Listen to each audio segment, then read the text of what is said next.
It's Throwback Thursday. Weird shadows going on here. I know we have a light here in the car. I don't know how it works.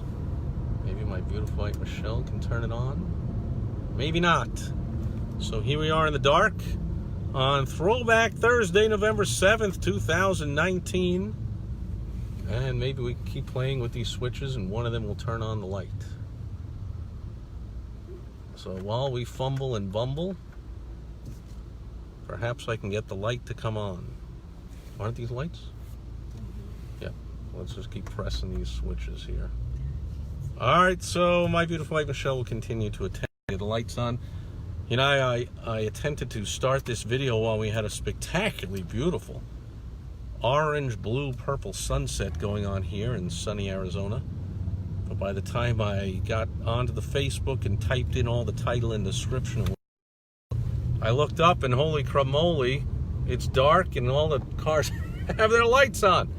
So we missed the sunset. However, it's story time with Steve on Throwback Thursday. And I mentioned this a few weeks ago, but then things kept coming up that were other topics I discussed. But I want to go into the Wayback Machine to when I was graduating from law school in the spring of 1985. And didn't know what I wanted to do with my life. Didn't know yet how clearly I did not want to become a lawyer. I really figured that out a few months later when I flunked the bar exam, missed passing it by 1 point. For crying out loud, one of the best things ever happened to me because I closed the door. I know I could have taken it again, but that was a big hint, and it closed the door to something I didn't want to do. Now I was like, good, I'm out of that. And I basically then turned my hobby into a business, which very quickly became a multi-million-dollar enterprise, the largest in the industry. And I was off and running into the lifestyle and the income of an entrepreneur and never looked back. But there I was, graduating, clear on what I wanted to do with my law degree. And I remember professor that I had for constitutional law and communications law, because I was thinking about, I ran my college radio station, and I was editor of the school paper and all that, and I was thinking about becoming a sports broadcaster. I had a call-in sports talk show. I ran my college radio station. I produced the largest sports talk call-in show in New England at the time, and did work for high school football on local cable TV, and I was pursuing as a sportscaster. So I took this communications class anyway. So the professor came up to me as school was ending and he said, you know, this was 1985. He said, there's a new technology about to come out called cellular technology. No one had ever heard of this thing. I'm recording this right now on an iPhone that, of course, was inconceivable at the time. And he said, this technology is going to revolutionize the world of communications so that everyone is going to have a car phone. That's as far as we could think of it back then. Only you'd see it in the movie, the richest, like the Rodney Dangerfield character in Caddyshack or whatever, the richest people have a phone in their car, the super special people. And he said, yeah, but this new technology is going to come out and every car is going to have a phone. And then, of course, eventually everyone had a portable phone, or first, we had the big brick, but we didn't have to be in the car. I remember when I first got a car phone, I would sit in the car on a Saturday all day and call my family and friends because long distance was free on the weekends. Was that true for you? Do you remember those days? It was heinously expensive, 40 cents a minute or whatever to make a call during the week. But on the weekends, it was free, and I would sit there in the car. It was just a car phone. I know it's unheard of, and you young whippersnappers today don't even know what I'm talking about because everyone's born with an iPhone now. If a 3-year-old doesn't have an iPad, they're deprived. And so, but back then it was unheard of, and he was correct. This technology, he said, was going to revolutionize the world of communications, but then he said the magic words. He said, this is going to mean there's going to be an incredible need for lots of regulation by the government, which of course he was correct. The FCC, the federal, oh, there it is, the lights are on. Here we are. So the Federal Communications Commission was going to, which oversees communications, was going to have to hire lots of bureaucrats. The swamp is going to have to get tremendously deeper, as it is, with tons of bureaucrats sitting there all day long, whose job it is to write crippling, business stifling regulations. And he said, you can get a job doing that. I'll help you. I have connections, and you can make good money. And, once you get a government job, you can't get fired. So he didn't say it that way, but it's great job security. Enough said. Everyone knows what that means. And the pension and the benefits and the security, and there it is. You make good money. I would settle for what other people believe is good money. But there was something inside of me that was like, yuck. That is stifling, just the thought of it. Working for the government, being in an office somewhere in the Washington, D.C. area, sitting there just writing up life-sucking regulations all day long to cripple the growth of businesses, right? Whether it's Facebook or Apple or Microsoft, or the government is always after these guys. They were after Bill Gates for years. Now they're after Mark Zuckerberg for years. Whoever's the successful billionaire business person who changes the world and helps everybody and solves lots of problems is always evil in the eyes of swamp dwellers and socialists like Bernie Sanders and Elizabeth Warren and all that kind of crap. They hate success, and they want everyone to suck equally. And there I would have been, sucking equally, doing a government job. But that's how it was promoted to me, is, man, there's going to be a need for people with law degrees to write regulations. Hundreds and hundreds, thousands of pages of if you ever look it up, there are thousands of pages of FCC regulations regulating the use of cell phones and wireless carriers and cell towers and 4G and 3G and 5G and this and that and whatever. And like, holy cramoly.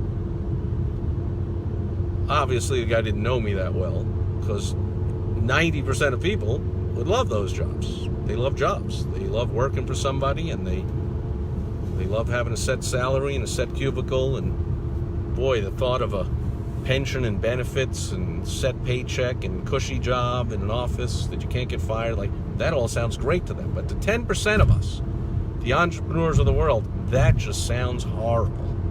So thankfully, I did not succumb to the temptation of a broke college kid graduating and saying, boy, that sounds great. I can have a mediocre life my whole life. Or, better than mediocre, of course. I wouldn't be working at McDonald's demanding a raise in the minimum wage because I refuse to make myself more valuable. Not that kind of miserable existence, but, I don't know, starting in the 80s, I would have started at 60 or 80 or whatever, and by now I'd be making a few hundred or some miserable, mundane life. So just sharing that with you.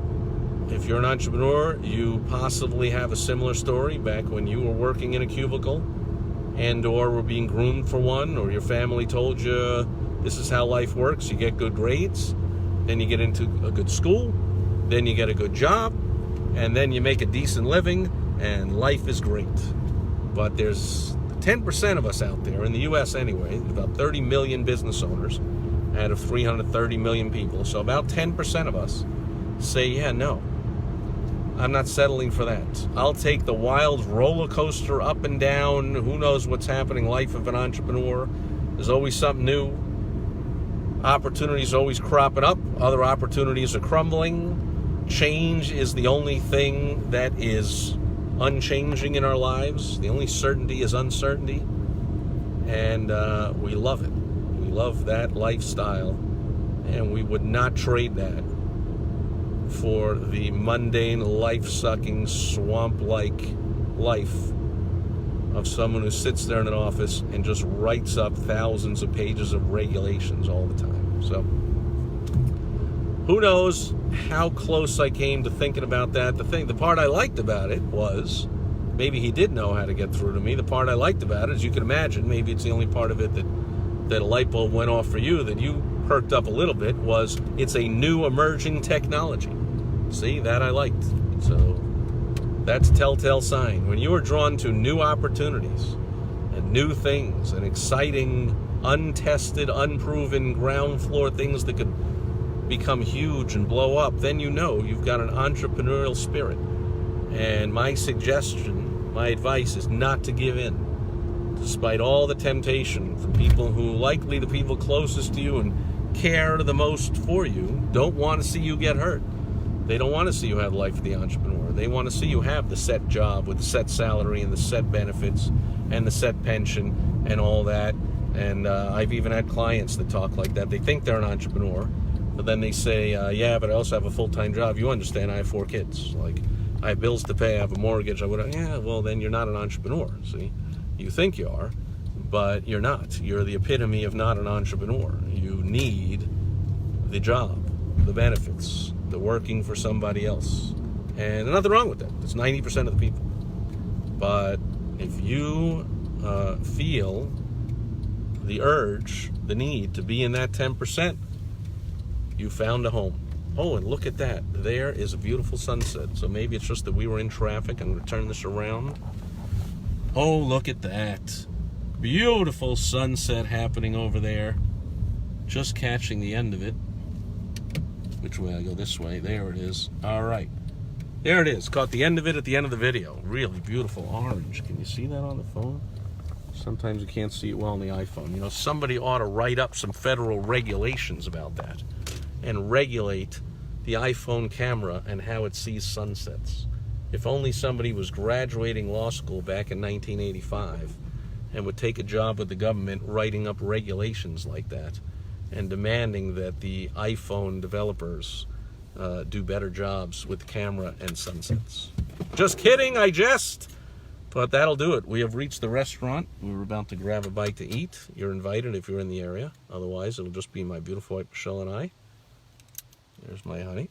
And that's it for Throwback Thursday. So, reminiscing about the time that an entrepreneur almost, possibly did not become an entrepreneur. Hopefully you also resist all that okay-sounding stuff and any temptation to give up on your dreams. I'll be here with you every day. Have been for the last 2.5 years. For the foreseeable future, God willing, I'll be here with you. And if you want to talk one-on-one just about what it's like to live that life, or you want some help getting better at it, making more money, having less stress, having more fun, having more freedom, because I believe that's what owning your business, that's what life should be all about. Hit me up. Go to helpfromsteve.com. We'll get on the phone. We'll have some fun, and I'll give you some advice and help you out. That'll do it for Throwback Thursday. Catch you tomorrow on Foundation Friday. Over and out.